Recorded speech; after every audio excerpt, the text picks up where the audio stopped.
Colonel-major Amadou Djibo Barthé, cette fois, s'il vous plaît.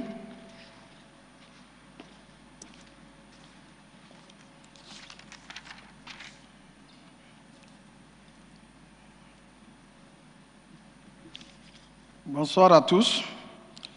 Je voudrais d'abord remercier le président de la Haute Autorité à la consolidation de la paix de m'avoir donné l'occasion de participer à cette rencontre de très haut niveau.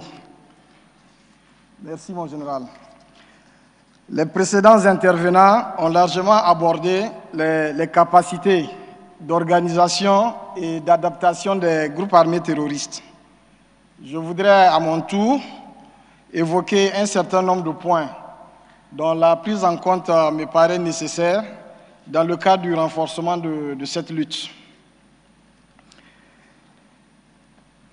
Et parmi ces points, beaucoup ont déjà été évoqués, notamment par le premier conférencier de ce matin, et d'où la difficulté de parler après des personnalités militaires et civiles qui sont très expérimentées dans le domaine.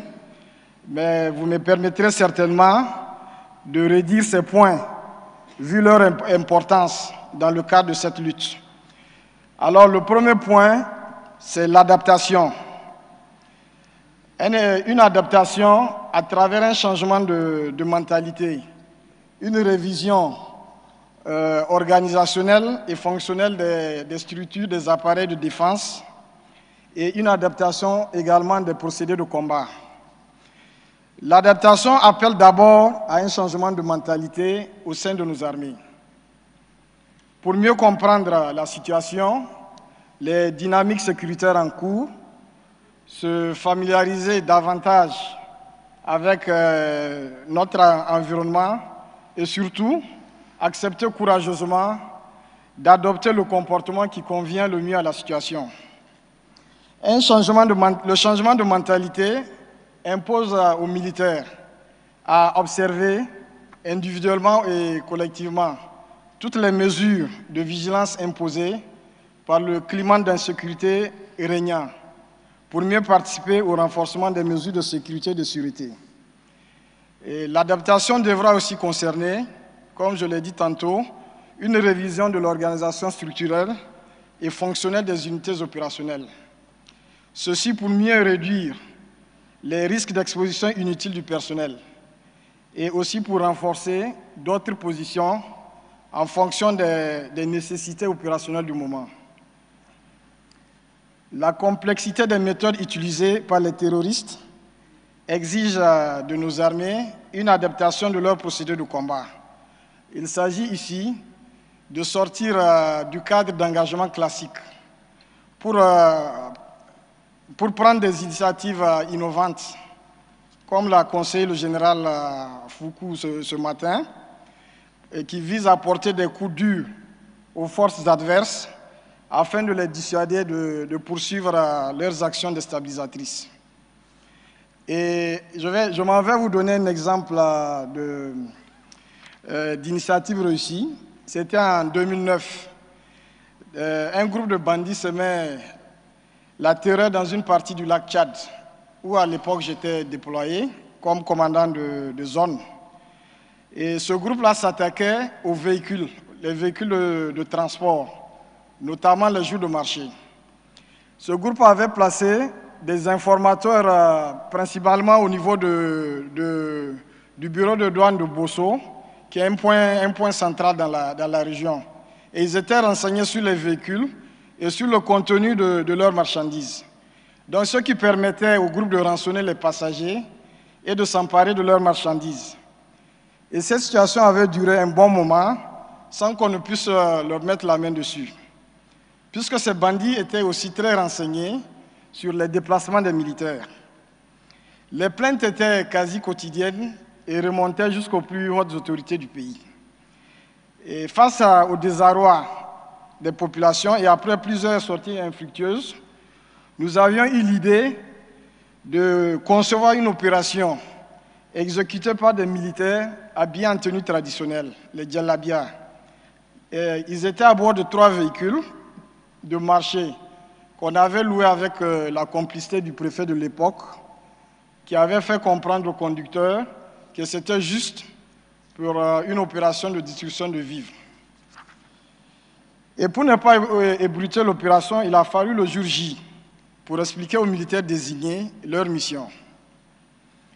Il faut aussi signaler que nous avions bénéficié de la coopération d'un habitant du lac qui nous avait fourni des informations fiables sur les déplacements des bandits. Cette opération avait permis de neutraliser les bandits sans que de gros moyens militaires ne soient utilisés.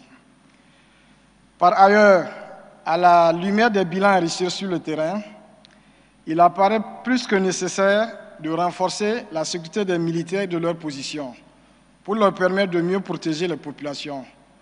Puisque, comme vous le savez, les militaires deviennent de plus en plus les cibles des groupes armés terroristes. Ils les attaquent dans leur cantonnement et pendant leur déplacement. Aussi, face à des groupes terroristes extrêmement mobiles, nos forces armées doivent accroître leur mobilité.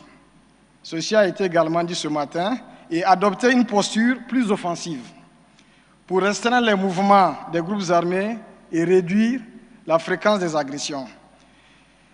Je vous invite à visiter le rapport du général brésilien Cruz, un rapport commandité par l'ONU en 2017, et dont les recommandations peuvent appuyer les opérations des armées nationales.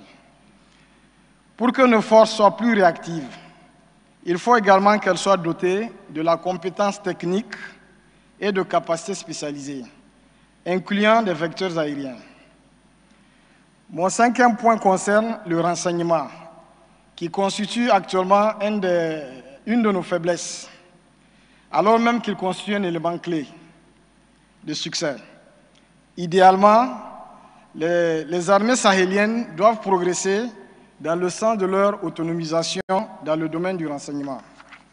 L'accent doit être mis sur la mise en place d'un système efficace qui inclut l'acquisition d'équipements modernes et le développement du renseignement humain qui reste toujours indispensable, puisque tout se passe au sein de la population et avec la population.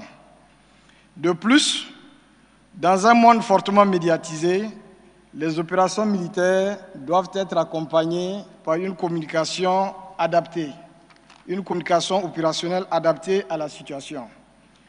Pour protéger le moral des troupes, sensibiliser les populations locales afin de susciter leur coopération qui est si nécessaire, et puis avoir leur implication. Puisque, comme l'avait dit le président de la haute autorité hier, cette population constitue le centre de gravité de cette lutte. Donc, il nous faut par conséquent gagner le cœur et les esprits et l'amour des populations. Une bonne communication permettra également d'informer l'opinion nationale et internationale sur toutes les actions qui sont conduites sur le terrain. En outre, compte tenu de la présence de plusieurs acteurs internationaux sur le terrain, une bonne coopération et une meilleure coordination, on ne le dira jamais assez, est indispensable entre les forces armées du Sahel et tous les partenaires internationaux. Ça permet d'améliorer les résultats sur le terrain. Et nos armées gagneront aussi à tirer les leçons des incidents survenus dans notre environnement proche et lointain pour pouvoir recadrer leurs actions. Ce matin, le général Foucault parlait de l'exemple de la Mauritanie en ce qui concerne la lutte idéologique. Donc, au niveau de nos États, il y a beaucoup d'expériences à partager. Donc, il faut que toutes ces expériences soient vraiment capitalisées. Et pour conclure, je dirais que le combat contre le terrorisme est un combat de longue haleine, qui ne peut être gagné qu'à travers un changement de comportement. J'insiste là-dessus, un changement de comportement de nos forces. Leur renforcement en capacité technique et logistique et en moyens de renseignement appropriés pour leur permettre de durer sur le terrain et surtout pour plus de réactivité face à un ennemi de plus en plus entreprenant. Ceci étant dit, mesdames et messieurs, j'ai fini et je vous remercie pour votre aimable attention.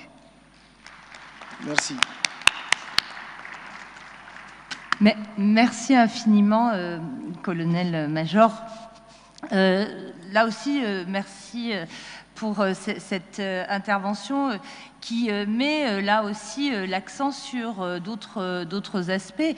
La nécessité d'un changement à la fois de comportement et de structure organisationnelle démontre que l'enjeu aujourd'hui va bien au-delà du seul renforcement de capacités de combat.